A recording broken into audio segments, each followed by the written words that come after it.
Don't mess with Social Security. It has nothing to do with deficit reduction. On October 7th, 1984, President Ronald Reagan said, and I quote, "Social Security has nothing to do with the deficit. Social Security is totally funded by the payroll tax levied on employer and employee. If you reduce the outgo of Social Security, that money would not go into the general fund to reduce a deficit. It would go into the Social Security Trust Fund. So Social Security has nothing to do with balancing a budget or erasing or lowering the deficit."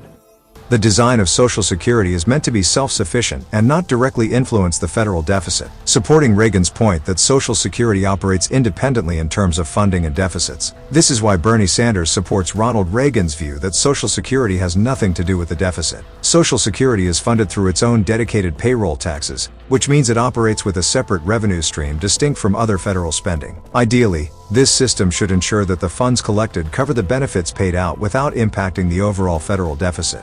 When Reagan made this statement, Social Security was running a surplus. This means it was collecting more in payroll taxes than it was paying out in benefits. These surplus funds were invested in U.S. Treasury securities, essentially lending money to the government, which helped keep Social Security self-sustaining.